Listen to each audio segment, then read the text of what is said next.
The first story is about the forest that whispers. Kevin, a seasoned camper, loved the outdoors.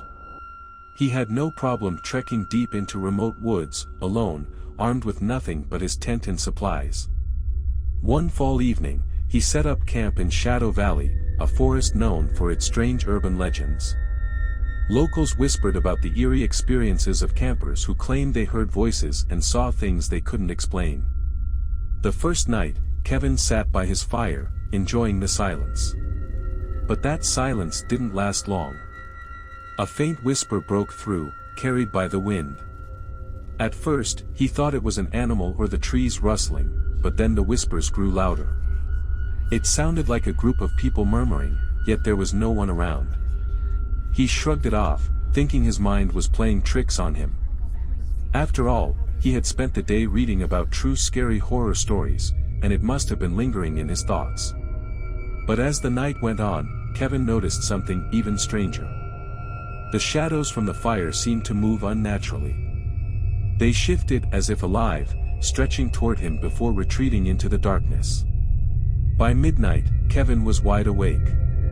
The whispers turned into soft cries, and the shadows began to take shape. He could swear he saw figures standing at the edge of the clearing. His campfire was dying, and with it, his sense of safety. The final straw came when Kevin felt something cold brush against his back. He turned quickly, but nothing was there. Panicking, he grabbed his flashlight and scanned the area. The figures at the tree line were gone, but the whispers were louder than ever, circling him. As the night dragged on, Kevin tried to calm himself by thinking logically. "It's just sleep deprivation," he muttered, but his trembling hands betrayed his fear. Then came the sound of branches snapping nearby, too deliberate to be the wind.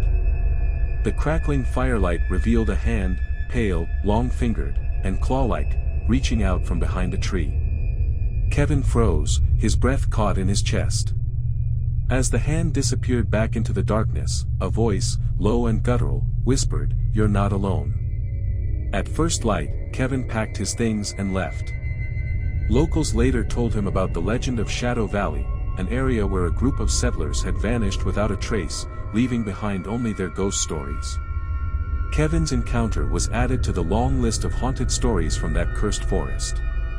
While he vowed never to return, the whispers still haunt his dreams, reminder that the forest doesn't easily let go of those who hear its call.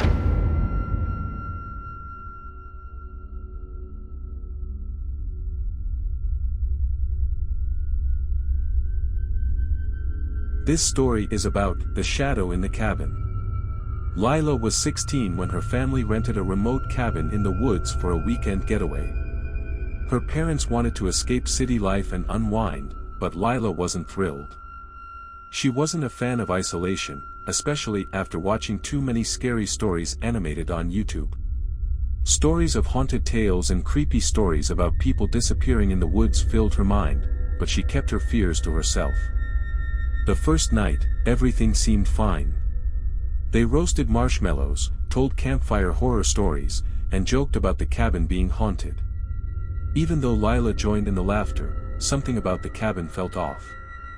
She dismissed it as her overactive imagination from binging true horror stories. But by the second night, things took a sinister turn. Lila woke up in the middle of the night, paralyzed. She couldn't move, couldn't speak, but she could see. Through the dim moonlight filtering into her room, she noticed a tall, shadowy figure standing in the corner. Its presence felt heavy, oppressive. She tried to scream, but nothing came out. It felt like the infamous sleep paralysis she'd read about online, but this wasn't just her imagination. The shadow started moving toward her, slow and deliberate.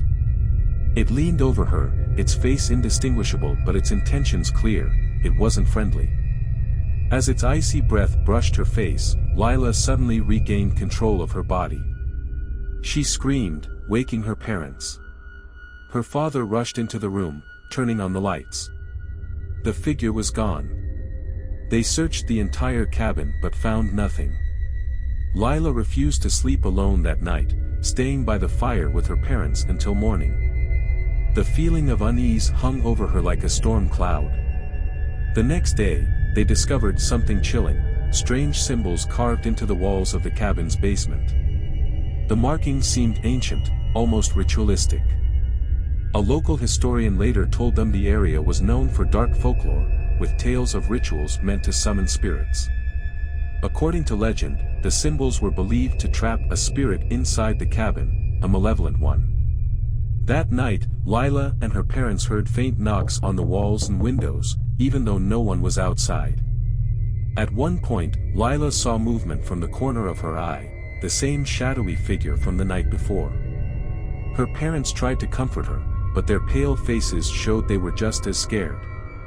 The knocks turned into scratching, as if something was trying to claw its way in. Before they left the cabin, her mother noticed something horrifying. The symbols in the basement had changed overnight, appearing fresher and deeper, as if carved by an unseen hand. Her parents brushed it off as coincidence, but Lila knew better. Whatever was trapped in that cabin was waking up. Lila never went camping again, and to this day, she struggles with nightmares about the eerie encounters she faced in that cabin.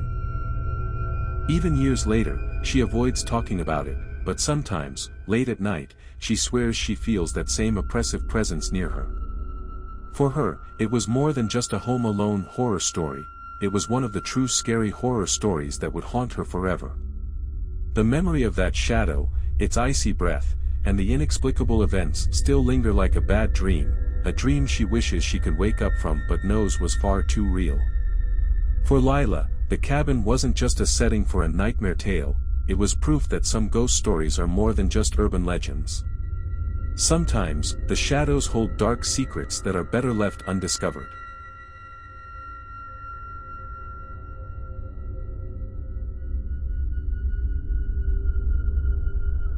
This story is about the Haunted Campground.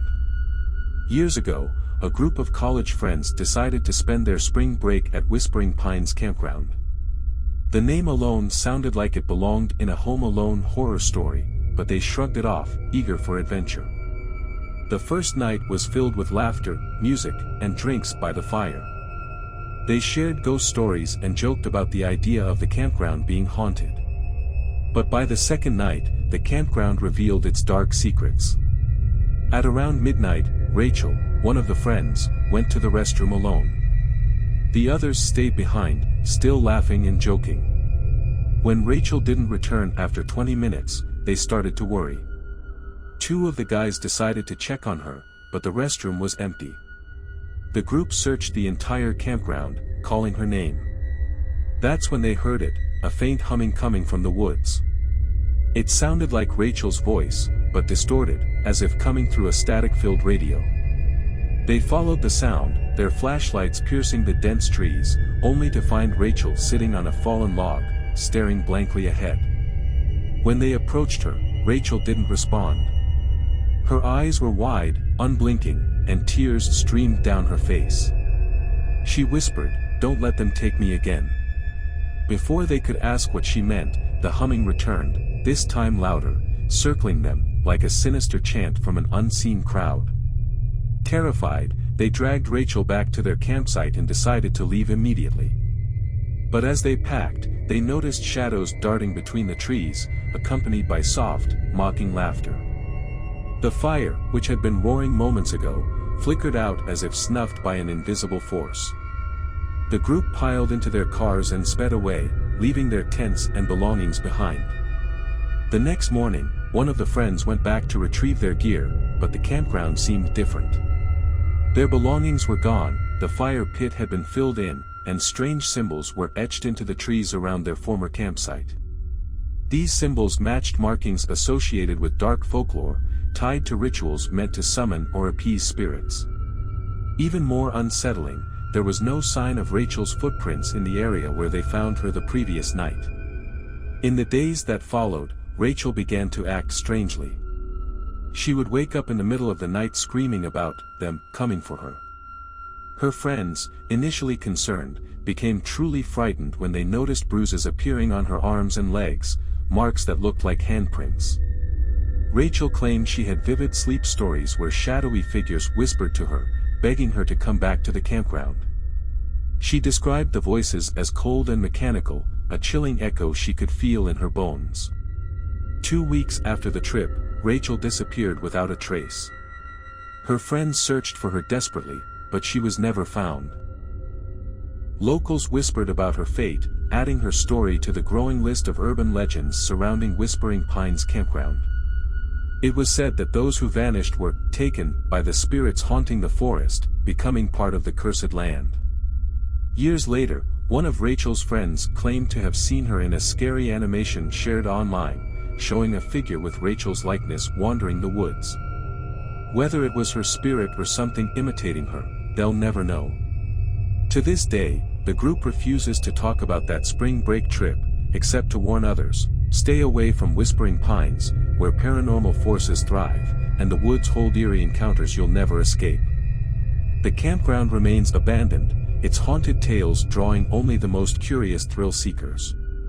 For those who believe in true scary horror stories, it's a place of nightmares. For Rachel's friends, it's a constant reminder that some true horror stories never truly end. Eerie experiences can follow you forever, lurking in the shadows and whispers of your darkest memories.